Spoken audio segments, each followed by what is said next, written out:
الحمدللہ وحدہ والصلاة والسلام علی من لا نبی بعدہ اما بعد فاعوذ باللہ من الشیطان الرجیم بسم اللہ الرحمن الرحیم یا ایہا الانسان انک قادح الى ربک قدحا فملاقیہ فاما من اوتی کتابہ بیمینہ فسوف یحاسب حسابا یسیرا وَيَنْقَلِبُ إِلَىٰ أَهْلِهِ مَسْرُورًا۔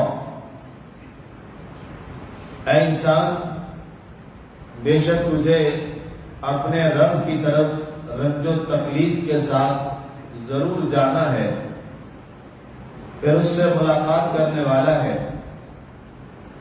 بس وہ جس کا نامہ اعمال اس کے دائیں ہاتھ میں دیا جائے گا تو اس سے عنقریب آسان حساب ہوگا اور وہ اپنے گھر والوں کی طرف مسرور لوٹے گا۔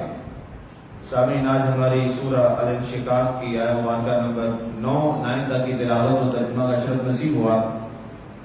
کل ہماری گفتگو قیامت کی ہولناکیوں میں سے ان موضوعات میں چل رہی تھی کہ جب آسمان پھٹ جائے گا اور زمین جو ہے وہ پھیلا دی جائے گی اور اس کے اندر جو کچھ ہے وہ اس کو اگل کر باہر پھینک دے گی، اور اس سے مراد انسان جتنے حضرت آدم علیہ السلام سے لے کر قیامت تک جتنے لوگ زمین میں دفن ہوں گے، جتنے بھی وہاں قبروں میں ہوں گے، تمام کو زمین باہر اگل دے گی اور باہر پھینک دے گی۔ اس کے بعد اب دوسرے موضوع کی جانب اللہ تعالیٰ ارشاد فرما رہا ہے، یا ایھا الانسان۔ اب یہ خطاب انسان کو ہے، اے انسان انک قادح الی ربک، بے شک تو اپنے رب کی طرف ضرور ملاقات کرنے والا ہے، اپنے رب کی طرف ضرور جانے والا ہے۔ اور یہ ملاقات کس انداز میں ہے؟ رنج کے ساتھ، تکلیف کے ساتھ، آزمائش کے ساتھ، دکھ کے ساتھ۔ اب ظاہر ہے دنیا کے اندر کوئی بھی حساب و کتاب جو ہے دینا یہ کوئی آسان کام نہیں۔ انسان چاہے بڑا بھی صاف ستھرا ہو، لیکن ظاہر ہے جب کسی کو حساب دیا جاتا ہے، جب اس کا اکاؤنٹ چیک کیا جاتا ہے تو یقیناً انسان کو ایک فطری چیز ہے کہ اس کو پریشانی ہوتی ہے کہ کہیں نہ کہیں کوئی مسئلہ نہ ہو جائے۔ لیکن جب یہ حساب و کتاب اور یہ اکاؤنٹیبلٹی جب یہ اللہ کے دربار میں ہوگی انسان کی، تو بتائیے کس قدر یہ رنج اور تکلیف کا والا۔ اور پھر انسان ظاہر ہے قدم قدم پر اس سے لغزشیں ہوتی ہیں، قدم قدم پر وہ اللہ کے فرامین اور اس کے احکامات میں سستی کر بیٹھتا ہے۔ انسان جاتے جاتے کئی ایسے انسان سے گناہ سرزد رہتے ہیں جن کو شاید وہ گناہ ہی نہ سمجھتا ہو، لیکن اللہ کے ہاں وہ گناہ ہوتے ہیں۔ انسان بات کرتے کرتے ایک ایسی بات کر جاتا ہے کہ اللہ کے ہاں وہ بڑی مکروہ اور قابل نفرت ہو، اور انسان اس کو روٹین کی گفتگو سمجھتا۔ عام طور پہ کئی لوگ ایسے ہیں جو اپنے جناب رسم و رواج میں ان کا تکیہ کلامی بن جاتا ہے قسم اٹھانا، سچی جھوٹی وہ قسم اٹھاتے رہتے ہیں۔ اب اللہ کے ہاں جو جھوٹی قسم کتنا سخت ہے، اور اس کا کیا بن گیا؟ تکیہ کلام بن گیا۔ کئی ایسے لوگ ہیں گالی ان کا تکیہ کلام ہوتا ہے۔ ایسے لوگ بہت سارے ہیں، آپ کو ملیں گے اس معاشرے میں۔ جب ان سے کہا جائے کہ بھائی تم یہ کیا کر رہے ہو، یہ تم گالی نکال رہے ہو، وہ کیا کریں گے؟ میرا تکیہ کلام ہے۔ یہی تو فرق ہے مسلمان اور کافر میں۔ مسلمان کا تکیہ کلام بھی وہی ہونا چاہیے جو اللہ اور اللہ کے رسول کو پسند ہے۔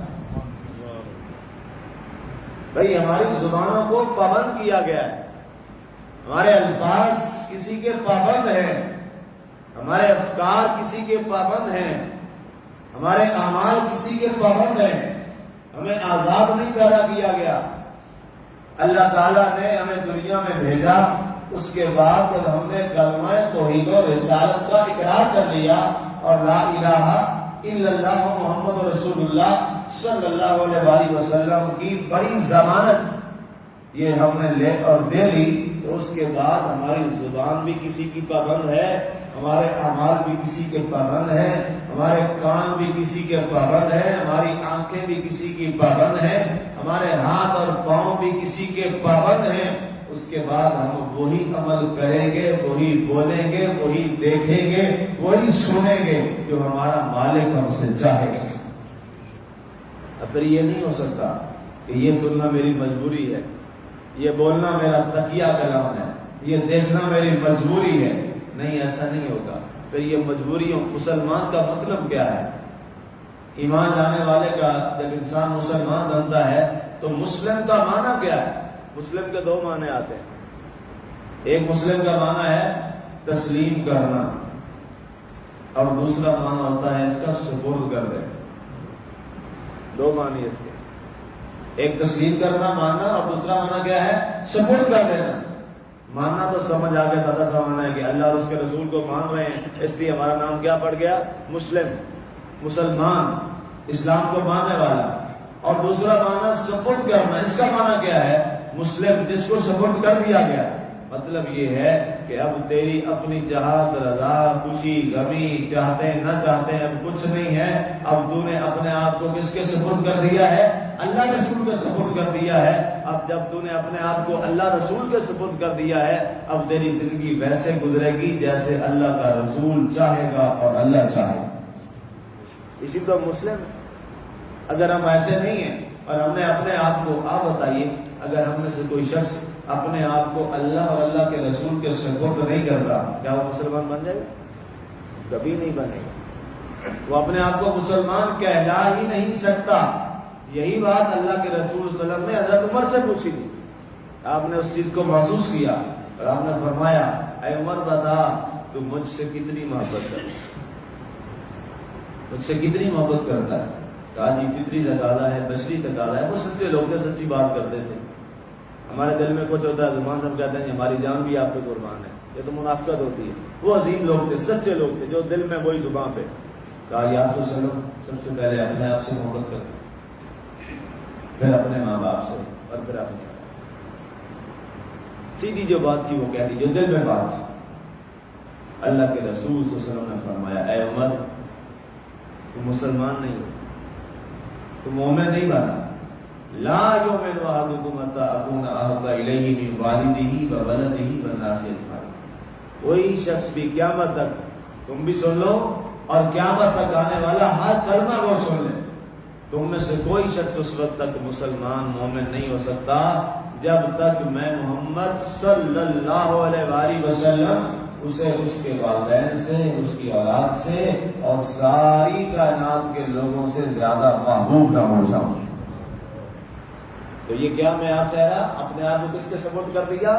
جناب رسالت مآب صلی اللہ علیہ وآلہ وسلم کے دربار میں اپنے آپ کو سپرد کر دیا۔ اب اس کے بعد آپ نے کہا یا رسول اللہ، آج کے بعد اور اس لمحہ کے بعد میرا سب کچھ آپ پر قربان، میرے ماں باپ آپ کے قدموں پہ قربان، میری اولادیں آپ کے قدموں پہ قربان، ساری کائنات کے لوگ اور میں خود قربان۔ اس کے بعد فرمایا عمر مبارک ہو، اللہ نے تجھے کامل مومن بنا دیا۔ تو جب صحابی رسول صلی اللہ علیہ وآلہ وسلم، صحابی رسول اگر اس لیول پہ نہ آئے تو وہ مومن کامل نہیں ہو سکتا، تو آج کا جو ہم جیسا مسلمان ہے وہ کیسے ہو سکتا ہے؟ تو اس لیے بندہ مومن بنتا ہی تب ہے اور مسلم بنتا ہی تب ہے جب وہ اپنی ذات کی خواہشات، پسند نہ پسند، سب کو کس کے حوالے کر دیتا ہے؟ اللہ اور اللہ کے رسول صلی اللہ علیہ وسلم کے حوالے کر دیتا ہے۔ اس کے بعد فرمایا کہ جب تم اللہ کے دربار میں اس کی طرف رجوع تکلیف کے ساتھ ضرور تمہیں جانا ہے اور اس سے ملاقات کرنی ہے۔ اب یہاں ملاقات سے کیا مراد؟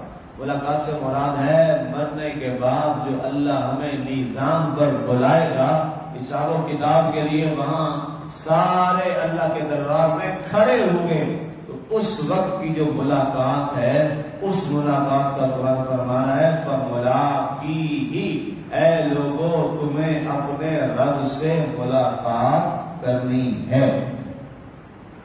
اب پھر ملاقات کیسے ہوگی؟ فَأَمَّا مَنْ أُوتِيَ كِتَابَهُ بِيَمِينِهِ،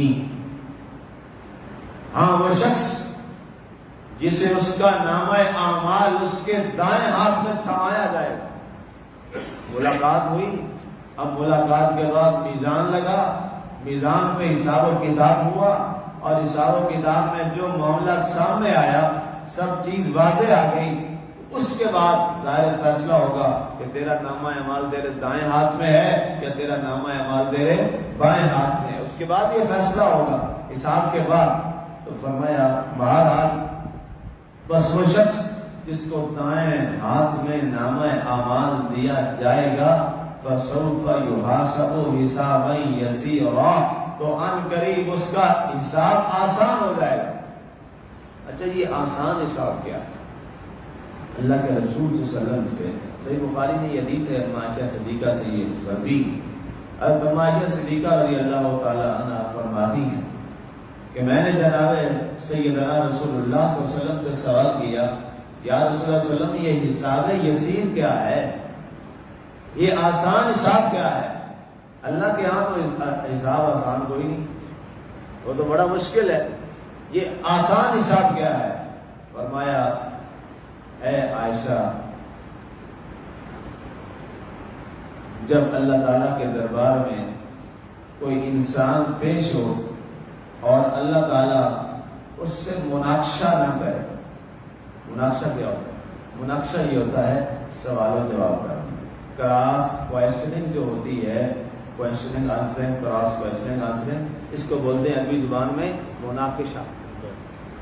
مناقشہ کہتے ہیں، حدیث میں لفظ یہی ہے مناقشہ۔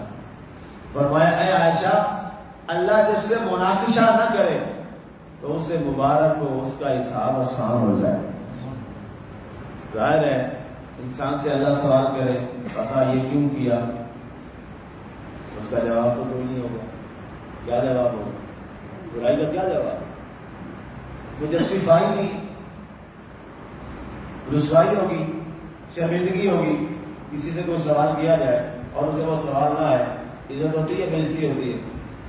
بےعزتی ہوتی، سمپل سی بات ہے، انسلٹ ہوتی ہے۔ اور اگر کسی کو سوال نہ آتا ہو اور سوال پوچھا نہ جائے، جلدی بات کر دی جائے، خود ہی جواب دے دیا جائے تو سب کی عزت اور بھرم رہ جاتا ہے، آنے والوں کا بھی اور جس کو نہیں آتا اس کا بھی کام چل ہی جاتا ہے۔ ٹھیک ہے، اب اللہ کے رسول صلی اللہ علیہ وسلم نے فرمایا، حضرت یہ بھی فرماتی بخاری کی حدیث ہے کہ اللہ کے نبی صلی اللہ علیہ وسلم ہر نماز میں اکثر یہ دعا فرمایا کرتے تھے، محمدے میں جب آپ نوافل کے بعد دعا مانگتے تو میں سنتی تھی، اور تہجد کے بعد جب آپ دعا مانگتے اللہ کے دربار میں تو آپ اللہ سے یہ عرض کرتے تھے، اے اللہ میرا حساب کا معاملہ آسان فرما دے۔ اللہ اللہ، یہ اللہ کا رسول فرما رہا ہے۔ اس کی ساری راتیں قیام میں گزرتی ہیں، دن جہاد میں گزرتا ہے یا روزے سے گزرتا ہے یا تبلیغ میں گزرتا ہے، سارا دن تبلیغ کا نظام چل رہا ہے، واعظ و نصیحت چل رہے ہیں۔ دنیا کا سب سے بڑا عمل جو ہے وہ تبلیغ ہے، لیکن اس کے باوجود کیا دعا مانگ رہے ہیں؟ یا اللہ میرا حساب آسان فرما دے۔ تو اب ذرا اپنے آپ کو ہم سارے دیکھیں، ہم کہاں کھڑے ہیں؟ جب اللہ کا رسول یہ دعا مانگ رہا ہے تو ہم سارے کہاں پہ کھڑے ہیں؟ کبھی ہمارے اندر یہ خوف نہیں پیدا ہوا، کبھی ہمارے ذہن میں یہ بات نہیں آئی، کبھی برائی کرتے ہوئے ہم جھجکتے نہیں ہیں، کبھی لوگوں کا حق کھاتے ہوئے اور ان پہ ڈاکہ ڈالتے ہوئے ہم ڈرتے نہیں ہیں، لوگوں کے ساتھ ظلم و زیادتی کرتے ہوئے ہمارا من نہیں ڈرتا، اس لیے کہ ہم قبر کو بھولے ہوئے ہیں۔ ہم ماں زبان سے کہتے ہیں کہ ہمیں موت آنی، ہمیں پتہ نہیں موت کب آنی، یہ سب زبان کی باتیں ہیں۔ اگر کسی کے دل سے یہ بات نکلے تو اس کا کوئی عمل کبھی اللہ کی نافرمانی میں گزر ہی نہیں سکتا۔ یہ سب ہم منافقت کرتے ہیں، یہ سچی بات ہے۔ جس کو پوچھو جو جھوٹ بول رہا ہے، جھوٹ بول کے سودا بیچ رہا ہے، وہ کہتا ہے جی کیا ہمیں جی ایک دن مرنا ہے، اور بھائی اگر تجھے مرنا یاد ہوتا تو تو جھوٹ بولتا، اس کو مرنا یاد نہیں ہے۔ اسی طرح ایک شخص کسی کے ساتھ دھوکہ نہیں کر رہا، پھر کہتا ہے جی ہمیں ایک دن مرنا ہے، پتہ نہیں اللہ کو جان دینی ہے، ساتھ یہ بھی کہہ رہا ہوتا ہے جی اللہ کو جان دینی ہے، جھوٹ فراڈ کر کے یہ جملہ بولتا ہے۔ اس سے بڑی منافقت کیا ہے؟ اگر اس سے ہوتا کہ میں نے اللہ کو جان دینی ہے تو وہ ایسا کرتا۔ یہ محض منافقانہ رویے ہیں، ہمیں ان سے نکلنا چاہیے۔ جو اسلام کہتا ہے نا ادخلوا فی السلم کافہ، پورے اسلام میں آ جاؤ، پورے اسلام میں آ جاؤ۔ ہم صرف بوقت عبادت اور بوقت ایام مخصوصہ جو عبادات کے ہم اس وقت مسلمان ہوتے ہیں، یوں ہی اس سے نکلے دامن جھاڑا، بس مسلمان 24 گھنٹے کا مسلمان ہے۔ مسلمان صرف مسجد کا مسلمان نہیں، مسلمان بازار کا بھی مسلمان ہے، مسلمان دکان کا بھی مسلمان ہے، مسلمان کاروبار کا بھی مسلمان ہے، جہاں ہے اس جگہ وہ اپنا عمل کر رہا ہے۔ مسلمان تو بیڈ روم کا بھی مسلمان ہے، مسلمان تو اپنے بیوی بچوں کے ساتھ کا بھی مسلمان ہے، مسلمان اپنے ماں باپ، والدین، بہن بھائی، رشتہ دار، پڑوسی، آس پاس والے تمام کا مسلمان ہے۔ لیکن ہماری مسلمانی ایک مخصوص مقام تک ہوتی ہے۔ حرم میں کھڑے ہیں تو اور مسلمان ہیں، حرم سے واپس آئے تو اور مسلمان، مسجد میں آئے تو اور مسلمان ہیں، مسجد کے دروازے سے باہر نکلے تو اور مسلمان۔ ایسا ہے کہ نہیں؟ تو یہ کوئی مسلمانی نہیں ہے۔ یہ میں قرآن کے سامنے بات کر رہا ہوں اور ذمہ داری سے کر رہا ہوں۔ مسلمانی وہی ہے جو اللہ نے بتایا، ادخلوا فی السلم کافہ، تو جہاں بھی کھڑا ہو، ہر لمحے پر، گھر میں، باہر، مسجد میں، حرم میں، دیر میں، کسی جگہ بھی اگر مسلمان کلیسا میں بھی کھڑا ہے تو وہاں بھی وہ مسلمان بن کے کھڑا ہے۔ پتہ چلے یہ مسلمان کھڑا ہے، اس کا عمل بتائیے مسلمان، اس کا کریکٹر بتائیے مسلمان۔ جب یہ لوگ جاتے تھے، صحابہ کرام کی کبھی تاریخ پڑھا ہے، چرچ والے لوگ آ کے کہتے تھے، پہچانتے نہیں تھے، ان کے چہروں کی اور ان کے عمل کی گواہی بتا دیتی تھی یہ شخص مسلمان ہے، یہ چیز۔ اور آج ہم تو اغیار کے ایسے لبادے میں اپنے آپ کو ہم نے ڈال دیا کہ اب پتہ ہی نہیں چلتا ان میں مسلمان کون ہے اور دوسرا کون۔ یہ جائے کہ ہم اپنا رنگ ان پہ چڑھاتے، ہم نے تو ان کے رنگ کو اپنے اوپر چڑھا لی۔ یہ حقائق ہیں اور تلخ حقائق ہیں۔